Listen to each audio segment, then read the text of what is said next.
अस्सलामुअलैकुम। धोरण 7 विषय हिंदी। जैसा कि लास्ट टाइम हमने ये रेखांकित वाक्य को देखा था कि रेखांकित वाक्य में क्या है। ठीक है, पहला है हमें अहिंसा के पथ पर चलना चाहिए, तो अहिंसा। इसी तरह पहाड़ की चढ़ाई बहुत कठिन होती है, तो चढ़ाई। हमारा व्यवहार विनम्रता होनी चाहिए, हमारे व्यवहार में विनम्रता होनी चाहिए। महात्मा बुद्ध ने शांति, दया और प्रेम का संदेश दिया। क्षमा वीरों का आभूषण है। उपयुक्त वाक्य में रेखांकित शब्द अहिंसा, चढ़ाई, विनम्रता, शांति, दया, प्रेम, क्षमा, गुण, दोष, भाव, दशा आदि का बोध कराते हैं। यानी ये क्या है, भाव है। ठीक है, दया, प्रेम, शांति, ये सब क्या है, हमें दिखाई देते हैं। मैंने दया किसी पे खाई, ठीक है, मैंने प्रेम, तो जिससे हम बच्चा है उससे प्रेम करते हैं बराबर, तो उसे भी पता चलता है कि कौन से भाव से हमारे सामने वो बात कर रहा है। अहिंसा, ठीक है, हम चिल्लाते हैं या क्रोध करते हैं तो ये अहिंसा क्रोध है। ये सब भाववाचक संज्ञा बताता है। इसी तरह आगे यहाँ पर भाववाचक संज्ञा है। ठीक है, जो शब्द गुण, दोष, भाव, दशा आदि का बोध कराते हैं वे भाववाचक संज्ञा कहलाते हैं।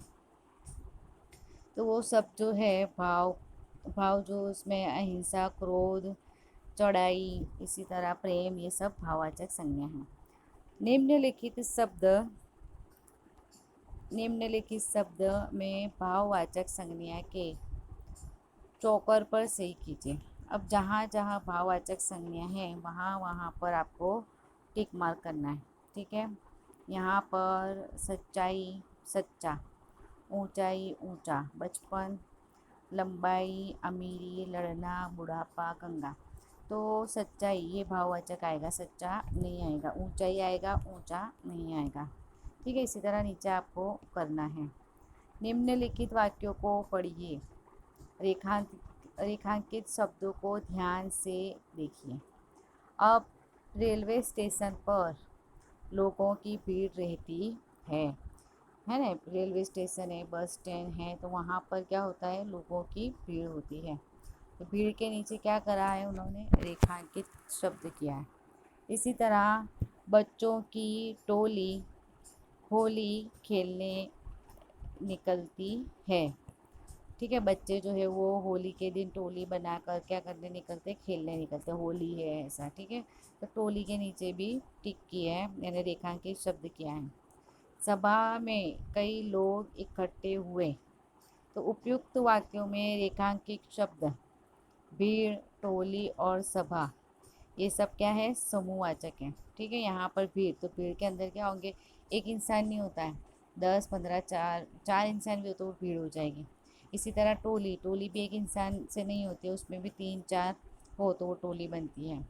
सभा, सभा यानी जो मंत्री होते हैं और उनकी सभा में कितने सारे लोग होते हैं। ठीक है, तो वो सभा है, तो वो सभा में भी कई सारे लोग होते हैं।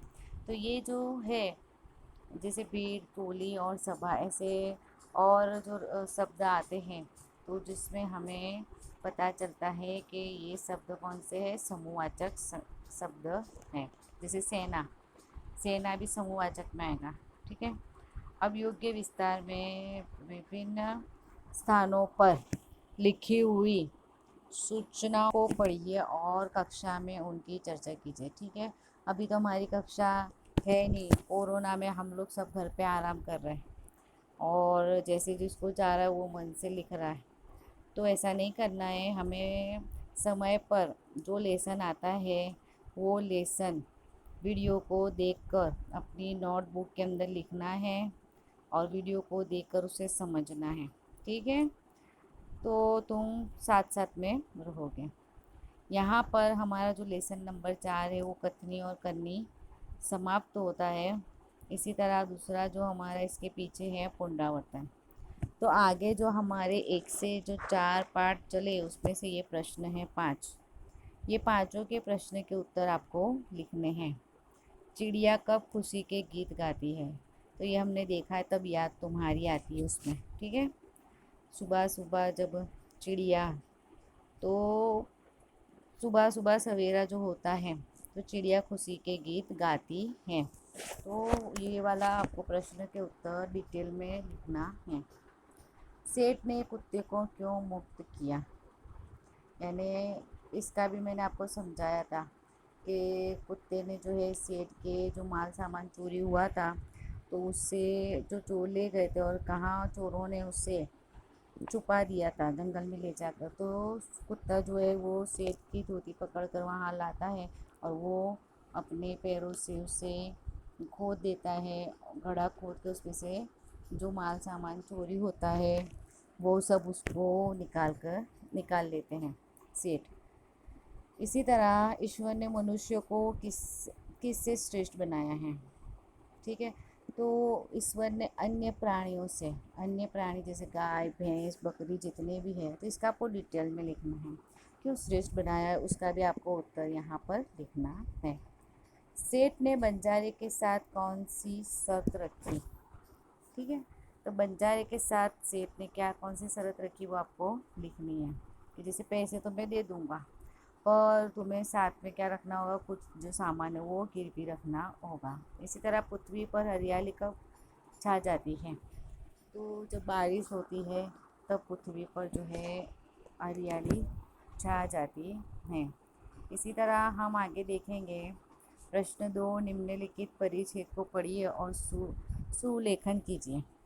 प्रश्न को हमें पढ़ना है और उसका क्या करना है, सुलेखन यानी अच्छी राइटिंग से ये जो फकरा यहाँ पर दिया गया है उसे लिखना है। टीवी देखने से लाभ हानि विषय पर चर्चा कीजिए।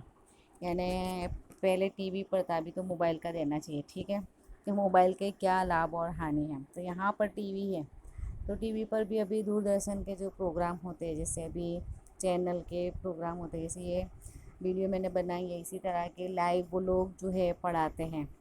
ठीक है, तो दूरदर्शन के ऊपर ऐसे प्रोग्राम है, तो उससे हम कुछ सीख सकते हैं। जैसे खाना पकाने की कुक की चैनल आती है, और उसके जो लाभ ये हमने देखे हैं। और हानि हानि यानी नुकसान, तो क्या नुकसान है? तो ये नुकसान है सबसे बड़ा कि कंटिन्यूस हम टीवी देखेंगे तो हमारी आंखें ख़राब होगी। आज हम क्या कर रहे हैं, कंटिन्यूस मोबाइल हमारे हाथ में होता है। अभी पेरेंट्स भी क्या करते हैं कि भाई चलो मोबाइल लो लेसन करो। ठीक है, पहले क्या कहते थे, चलो मोबाइल रखो और लेसन करो। पर अब सिचुएशन क्या हो गई है, उल्टी है। पर ज़्यादातर अगर हम लेसन के लिए यूज़ करते हैं तो अच्छी बात है, और अगर हम लेसन के लिए यूज़ नहीं करते और यूट्यूब है, अन्य चैनल ऐसे खोल के बैठ जाते, प्रोग्राम है, नाटक है, गीत है, शॉर्ट वीडियो है, ठीक है, या पबजी है, ऐसी गेमें हम खेलने बैठ जाते हैं, तो ये हमारे लिए नुकसान है। इसी तरह टीवी पे भी अलग अलग पिक्चर मूवी आते हैं, एक्शन मूवी, और हम वो देखने बैठ जाते, तो ये हमारे लिए नुकसान है। निम्नलिखित शब्दों को शब्दकोश के क्रम में लिखिए।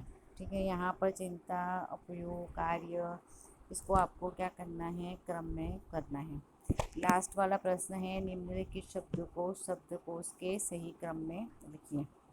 ये शब्दकोश के क्रम में लिखिए, ये भी शब्दकोश के क्रम में लिखिए, दोनों का आपको लिखना है। ठीक है, और यहाँ पर बिल्कुल हमारा लेसन कंप्लीट हो जाता है।